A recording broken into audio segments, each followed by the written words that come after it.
Well, it's the end of yet another week, and here on this channel that means one thing and one thing only. Every weekend I post an episode of this series we do called Your Take Not Mine, where I turn to you, the viewers, to give me your hottest NBA takes of the week based on what's going on at the time, and I then choose my favorite submissions and discuss them in a video.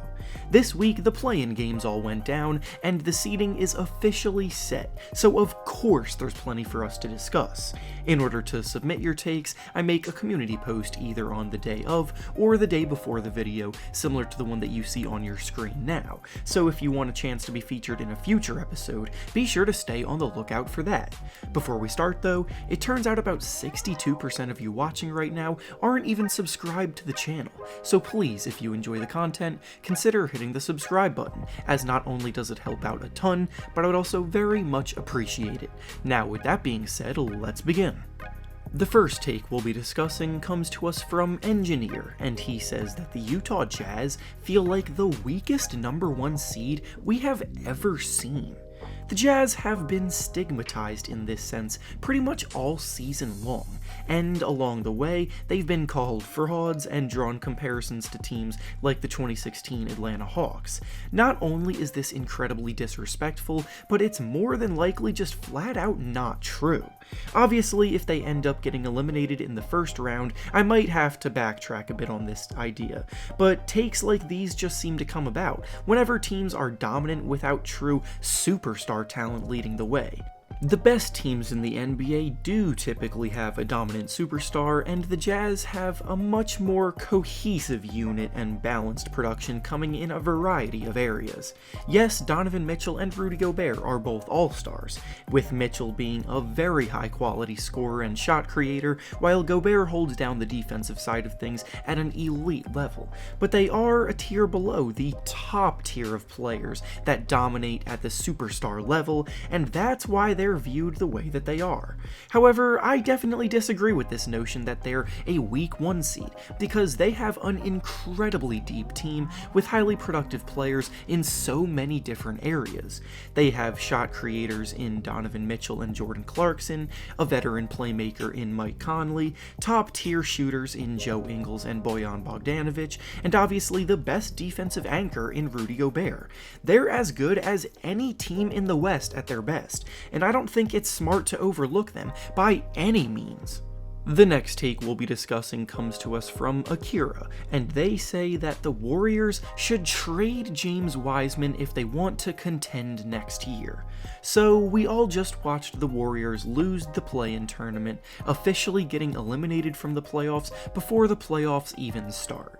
It's not a great look for the organization at all, and they will definitely be aggressive this offseason in order to get themselves back into contention, because missing the playoffs 2 seasons in a row during Steph Curry's prime is a complete disaster.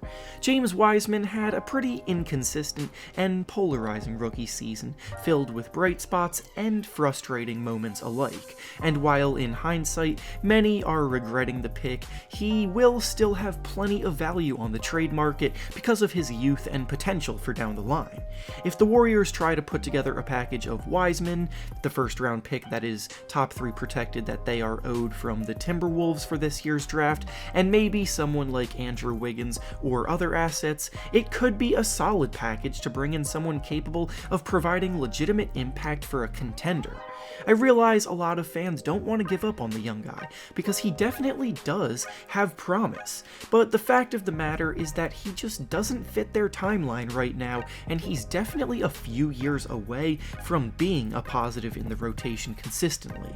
It would probably be best for both sides if Wiseman could be in an environment with less pressure and expectations as he develops, while the Warriors get a player or players that can help them win right now, because that's where the Warriors' mindset needs to be at after missing the playoffs for a 2nd consecutive season. The next take we'll be discussing comes to us from Michael, and he says that the Wizards have a chance to compete for a championship because Russell Westbrook and Bradley Beal both have the ability to take over a game when they want to.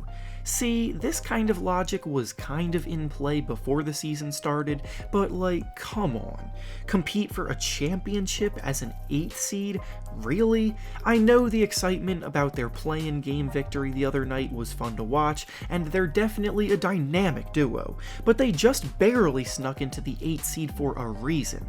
The rest of the Wizards' rotation is incredibly subpar, and at times it literally doesn't matter how well Russ and Beal play because the guys around them just aren't good enough against the league's best. For example, the Wizards are playing the 76ers in the first round, and during the regular season, they lost all 3 of their matchups with them. In one of those matchups against the Sixers, Beal literally dropped 60 points, and the Wizards still lost to them. Beal literally had the game of his life, and they still lost, because the Wizards as a whole are not that good of a team.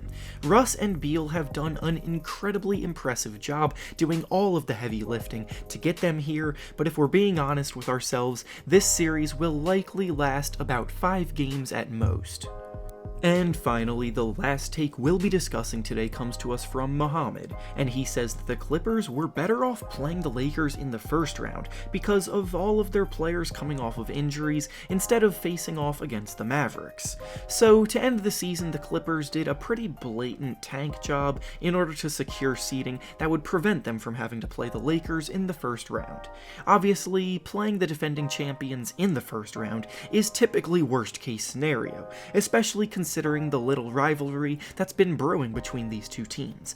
But as he said, the Lakers are definitely not at full strength right now, so it might actually be the best time to face them. If the Lakers do end up making another deep run, then the Clippers would have to face off against them anyway to get to where they want to go, and by then, LeBron and Anthony Davis could be much closer to full strength. The logic for sure makes sense in theory, but at the same time, I completely understand why the Clippers did what they did. Losing in the first round against the Lakers of all people, the year after their embarrassing exit last season, would be absolutely demoralizing, and taking a chance on the Lakers not being healthy just isn't worth it. The Clippers match up well with the Mavericks, they beat them in last year's playoffs, and they need to build some confidence before a matchup with the Lakers.